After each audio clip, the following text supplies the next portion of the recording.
Welcome everybody, GleeCon here again with another episode of Lore of Warcraft.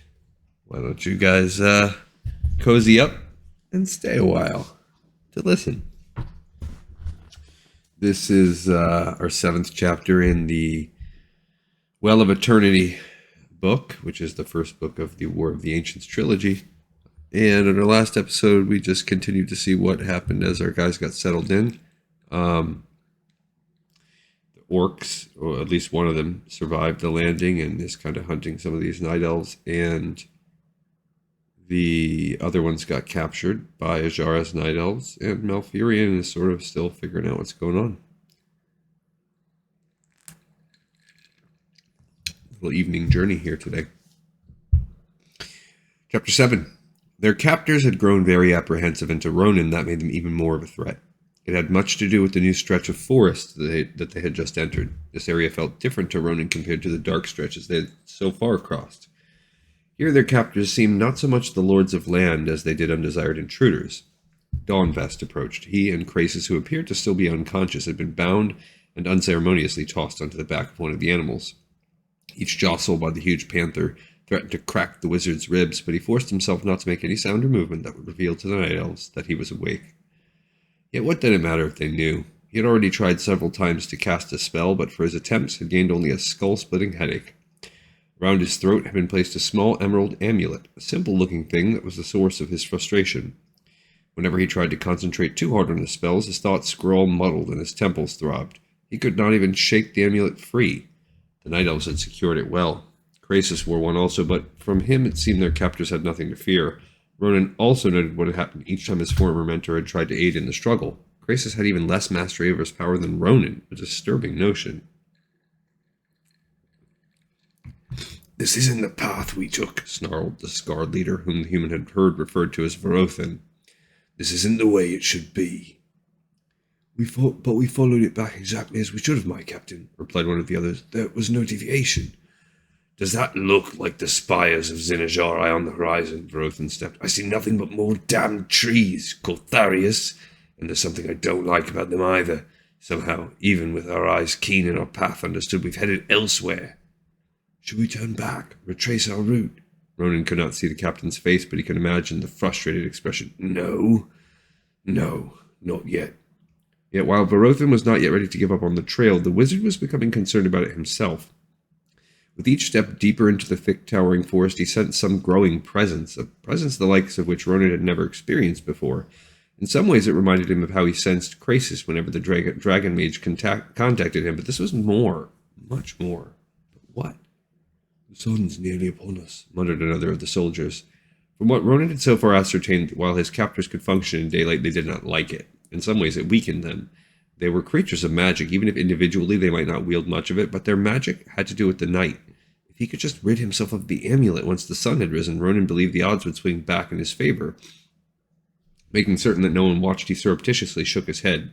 The amulet swung back and forth, but would not slip off. Rhonin finally tried thrusting his head up, hoping that might dislodge the piece. He risked being noticed by his captors, but that was a chance he had to take. In the gloom of the pre-dawn, a face stared out at him from the nearby foliage. No, the face was part of the foliage. The leaves and twigs formed the features, even creating a lush beard. The eyes were berries, and a gap between the greenery represented what looked like a mischievous mouth. It vanished among the bushes as swiftly as it had appeared, making Rhonin wonder if he had simply imagined it. A trick of the coming light? Impossible, not with so much detail, and yet... The scrape of a weapon being drawn from its sheath caught his attention. One by one the night elves readied themselves for some battle that they did not understand but knew was coming. Even the fierce cats sensed trouble, for not only did they pick up their already swift pace, but their backs arched and they bared their savage teeth. Varothan suddenly pointed to his right. That way, quickly!" At that moment the forest erupted with life. Huge foliage, thick branches swung down, obscuring the faces of the riders. Bushes leapt up, becoming short, nimble figures with silent, smiling faces of green. The forest floor seemed to snag the claws of every panther, sending more than one rider tumbling. The night elves shouted recklessly at one another, trying to organize themselves, instead only adding to the chaos. A low moan echoed through the vicinity. Rhonin caught only a glance, but felt certain that he had seen a massive tree bend over and sweep away two of the night elves on their mounts with its thick leafy crown. Curses filled the forest as Varothan tried to regain command of his party. Those elves who remained mounted sat in a jumble, attempting not only to cut at the things swarming around them, but also to keep their excited panthers under control. For all their size, the huge cats clearly did not like what they faced, often pulling back even when their riders insisted that they move forward. Rhonin cried out something, and suddenly, harsh violet tentacles of radiant energy darted out at various points in the forest. One struck an approaching bush sprite, instantly turning the creature into an inferno, yet despite its apparent horrible demise, the creature continued forward without pause, leaving a burning trail in its wake. Almost immediately, the wind, which had been nearly non-existent prior to this, howled and roared as if angered by the assault. It blew with such fury that dirt, broken tree limbs, and loose leaves flew up in vast numbers, filling the air and further obscuring the night elf's view. The flames snuffed out, their would-be victim as oblivious to this phenomenal rescue as it had been to its previous peril. A huge flying branch struck down the night elf next to Rhonin. "Regroup!" the Star Captain shouted. "Regroup and retreat! Hurry! Blast you!" A leafy hand covered Ronin's mouth. He looked again into the same startling face. Behind him he felt other hands grasping his legs. With a rather unceremonious push, they sent the mage sliding forward. The panther took notice of this and roared. More of the small shrub-like figures swarmed around the beast, harassing it. As the world rocked around him, Rhonin caught sight of Rhonin, twisting back to see what was happening. The scowling elf swore as it registered that his prisoners were being stolen, but before he could raise a hand to stop them, more branches came down, both entangling the captain's arms and face and blinding him. The bush creatures caught Rhonin well before he would have been in danger of striking the ground head first. Silently and efficiently, they carried him like a battering ram into the thick forest. Rhonin could only hope that Krasus too had been rescued, for he could see nothing but the leafy figure before him. Despite their sizes, his companions were obviously strong. Then, to his dismay, a lone night elf atop the snarling panther cut off their path. The wizard recognized him as the one called Cenarius. He had a desperate look in his eyes, as if Ronin's escape would mean the worst for him. From what little Rhonin had learned of the captain, he did not doubt that. Wasting no words, the night elf urged his beast forward. The elves, Rhonin knew, especially his own beloved Varisa, were beings with the utmost respect for nature. Cenarius' kind, however, seemed not to care a whit for it. He slashed at the tree limbs and shrubbery, slowing him with unbridled fury. Nothing would keep him from his prey. Or so he might have thought. Huge black birds abruptly dropped from the foliage above, surrounding and harassing the night elf mercilessly. Cenarius swung madly about, but severed not even a pin feather from his avian attackers. So engrossed was the night elf by this latest assault that he did not notice another danger rising up from the earth. The trees through which he needed to pass rose by more than 2 feet as if stretching their roots. Cenarius' mount, driven nearly to madness by the birds, did not pay enough attention to its course. The typically nimble feline first stumbled, then tripped badly as its paws became more and more entangled. A mournful yowl escaped it as it flew sideways. Its rider tried to hold on, but that only served to worsen his situation. The huge panther twisted, putting Cenarius between it and 2 massive tree trunks. Trapped, the night elf was crushed between them, his armor crumpling like paper under the tremendous force. His cat suffered little better, a terrible snapping sound at its neck accompanying the crash. Rhonin's leafy companions moved on as if nothing had happened. For a few more minutes the wizard continued to hear the struggles of his former captors, but then the sound suddenly shifted away as if Rhonin had finally led his bedraggled hunters to escape. On and on the tiny creatures carried him. He saw a movement to his right and made out what looked to be the dragon mage's still form being brought along in like fashion. For the first time, though, Rhonin started to fear what his rescuers intended to do with the pair. Had they been taken from the night elves in order to face some more horrific fate? The forest sprites slowed, finally halting at the edge of an open area. Despite the impossibility of the angle, the first hints of daylight already lit up the opening. Small, delicate songbirds twittered merrily. Myriad flowers of 100 colors bloomed full, and tall grass within waved gently, almost beckoningly to the newcomers. Again a leafy face filled his gaze. The open gap smile widened, and to his surprise, Rhonin saw that a small, utterly white flower bloomed. A tiny puff of pollen shot forth, splattering the human's nose and mouth. Rhonin coughed. His head swam. He felt the creatures move again, carrying him into the sunlight, but before one ray could touch his face, the wizard passed out. Despite Rhonin's belief otherwise, Krasus had not been unconscious most of the time. Weak, yes, almost willing to let the darkness take him, true, but the Dragon Mage had fought both his physical and mental debilitation. And if not a victor, he had at least suffered no defeat. Krasus too had noticed watchers in the woods, but he immediately recognized them as servants of the forest. With senses still more attuned than those of his human companion, Krasus understood that the Night Elves had been drawn to this place purposely. Some force desired something of the armored figures, and it took no leap of logic to assume that he and Rhonin were the prizes in question. And so the dragon mage had kept perfectly still throughout the chaos. He had forced himself to do nothing when the party was attacked and the creatures of the forest stole him and Rhonin from under the elves' very eyes. Krasus sensed no malice in their rescuers, but that did not mean the pair might not come to harm later. He had remained secretly vigilant throughout the forest journey, hoping he would be of more aid than the last time. But when they had reached the sunlit opening, he had miscalculated. The face had appeared too swiftly, breathed too unexpectedly upon him. Like Rhonin, Krasus had passed out. Unlike Rhonin, he had slept only minutes. He wakened to, of all things, a small red bird perched atop his roped knee. The gentle sight so startled the dragon mage that he gasped, sending the tiny avian fleeing to the branches above. With great caution, Krasus surveyed his surroundings. To all apparent evidence, he and Rhonin lay in the midst of a mystical glade, an area of immense magic at least as ancient as the dragons.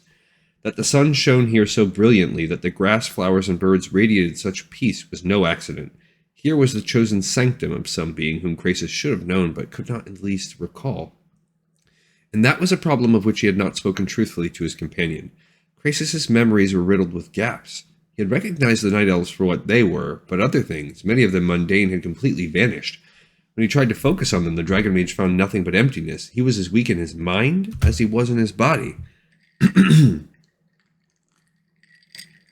But why? Why had he suffered so much more than Rhonin? While a human mage of impressive abilities, Rhonin was still a fragile mortal. If anyone should have been battered and beaten by their madcap flight through time and space, it should have rightly been the lesser of the two travelers. The moment he thought it, Krasus felt guilty. Whatever the reason for Rhonin surviving more, Krasus only shamed himself by wishing for a reversal of their fortunes. Rhonin had nearly sacrificed himself for his former mentor several times. Despite his tremendous weakness and lingering pain, he pushed himself to his feet. Of the creatures who had brought them here, Krasus saw no sign. Likely they had returned to being a literal part of the forest, tending to its needs until the next summoned to action by their lord. That these had been the simplest of the forest's guardians, Krasus was well aware. The night elves were a relatively paltry threat. But what did the power that ruled here want of two wayward wanderers? Rhonin still slumbered deep, and judging by his own reaction to the pollen, Krasus expected him to do so for quite some time. With no evident threat in sight, he dared leave the humans sleeping, choosing now to investigate the boundaries of their freedom. The thick field of flowers surrounded the soft open grass like a fence, with what appeared an equal number pointed outward and inward. Krasus approached the closest section, watching the flowers warily. As he came within a foot of them, they turned to face him, opening fully. Instantly, the dragon mage stepped back and watched as the plants resumed their normal appearance, a simple soft wall of effective guardians. He and Rhonin were safe from any danger outside, while at the same time they were kept from causing trouble for the forest. In his present condition, Krasus did not even consider leaping over the flowers, and besides, he suspected that doing so would only unleash some of other hidden sentry, possibly one not as gentle. There remained only one recourse. To better conserve his strength, he sat down and folded his legs. Then, taking a deep breath, Krasus studied the surrounding glade one last time and spoke to the air. I would talk with you. The wind picked up his words and carried them into the forest, where they echoed again and again. The birds grew silent, the grass ceased waving. Then came the wind again, and with it the reply. And so we shall talk. Krasus waited. In the distance he heard the slight clatter of hooves, as if some animal had chanced by at this important moment. He frowned as the clatter grew nearer, then noticed a shadowy form coming through the woods, a horned rider atop some monstrous steed. But then as it drew up to the flowery guardians and the sun, ever shining, caught it full, the dragon in mortal form could only gape like a mere human child at the imposing sight. I know you, began Krasus. I know of you. But the name, like so many other memories, would not come to him. He could not even say with any certainty whether he had faced this mythic being before, and surely that said something for the scope of the holes in his mind. And I know something of you, said the towering figure with a torso akin to a night elf, and a lower half like that of a stag, but not nearly as much as I would like. On 4 strong legs, the master of the forest strode through the barrier of flowers, which gave way as loyal hounds would to their handler. Some of the flowers and grass even caressed the legs gently, lovingly. I am Cenarius, he uttered to the slight figure sitting before him. This is my realm. Cenarius. Legendary connotations fluttered through Krasus's tattered mind, a few taking root, but most simply fading back to nothing. Cenarius. Spoken of by the elves and other forest dwellers, not a god, but almost. A demigod, then, as powerful in his own way as the great aspects, but there was more. So much more, yet, strive as he might, the dragon mage could not summon any of it. His efforts must have shown on his face, for Cenarius' stern visage grew more kindly. You are not well, traveler. Perhaps you should rest more. No, Krasus forced himself up, standing tall and straight before the demigod. No, I would speak now. As you like, the antlered deity tilted his bearded head to one side, studying his guest. You are more than what you seem, traveler. I see hints of night elven, but also sense far, far more. Almost to remind me of... But that's not likely. The huge figure indicated Rhonin, and he is unlike any creature to be found within or without my domain. We've come a long distance and are frankly lost, great one. We know not where we are. To the mage's surprise, this brought thundering laughter from the demigod. Cenarius' laughter made more flowers bloom, brought songbirds to the branches around the trio, and set into motion a soft spring breeze that touched Krasus' cheek like a lover. Then you are from afar off. Where else could you be, my friend? Where else could you be but Kalimdor? Kalimdor. That at least made sense. For where else would one find night elves in numbers? Yet knowing where he and Rhonin had been deposited answered few other questions. So I suspected, my lord, but... I sensed an unsettling change in the world, Cenarius interrupted. An imbalance, a shifting. I sought out its origin and located in secret. Location. And while I did not find all I searched for, I was led to you, too. He stepped past Krasus to once more study the slumbering Rhonin. 2 wanderers from nowhere, 2 lost souls from nothing. You're both enigmas to me. I would rather you had not been in the first place. Yet you saved us from captivity. The forest lord gave a snort worthy of the most powerful stag. The night elves grow more arrogant. They take what does not belong to them, and trespass where they are not wanted. It is their assumption that everything falls under their domination. Although they did not quite intrude upon my realm, I chose to make them do so in order to teach them a lesson in humility and manners, he smiled grimly. They made it simpler for me by bringing what I desired directly here. Krasus felt his legs buckling. The effort to keep on his feet was proving monumental. With determination, he stood his ground. They too seem to be aware of our sudden arrival. Cenarius is not without its own abilities. It does, after all, overlook the well itself. The dragon mage rocked, but this time not because of weakness. In his last statement, Cenarius had said 2 words that set fear into Krasus' heart. Cenarius, I, mortal, the captain of the Night Elves' domain, situated at the very shores of the Well of Eternity, you know not even that? Disregarding the weakness he revealed to the demigod, Krasus dropped to the ground, sitting in the grass and trying to drink in the staggering reality of the situation. Cenarius, the Well of Eternity. He knew them both, even as perforated as his memory had become. Some things were of such epic legend that it would have taken the complete eradicating of his mind for Krasus to have forgotten them. Cenarius and the Well of Eternity. The first, the center of an empire of magic, an empire ruled by the Night Elves. How foolish of him not to have realized that during their capture, Cenarius had been the focal point of the world for a period of centuries. The second, the well, was the place of magic itself, the endlessly deep reservoir of power spoken of in awed whispers by mages and sorcerers throughout the ages. It had served as the core of the Night Elves' sorcerers' powers, letting them cast spells of which even dragons had learned respect. But both were things of the past, the far past. Neither Cenarius nor even the wondrous and sinister well existed. They had long, long ago vanished in a catastrophe that... And there Krasus' mind faltered again. Something horrible had happened that had destroyed the two, had ripped the very world asunder, and for the life of him he could not recall what. You are not yet recovered, Cenarius said with concern. I should have left you to rest. Still fighting to remember, the mage responded, I will be all right by the time my friend awakens. We will leave as soon as we can and trouble you no longer. The deity frowned. Little one, you misunderstand. You are both puzzle and guest to me. And so long as you remain the former, you will also remain the latter. Cenarius turned from him, heading toward the guarding flowers. I believe that you need sustenance. It shall be provided shortly. Rest well until then. Cenarius did not wait for any protest, nor did Krasus bother with one. When a being such as the Forest Lord insisted that they stay, Krasus understood that it would be impossible to argue otherwise. He and Rhonin were guests for as long as Cenarius desired, with a demigod might be the rest of their lives. Still, that did not worry Krasus so much as the thought that those lives could be very short indeed. Both Cenarius and the well had been destroyed in some monstrous catastrophe, and the more the Dragon Mage pondered it, the more he believed the time of that catastrophe was rapidly approaching. I warn you, my darling counselor, I adore surprises, but this one I expect to be quite delicious. Oh, I'm not sure if that was him or the queen.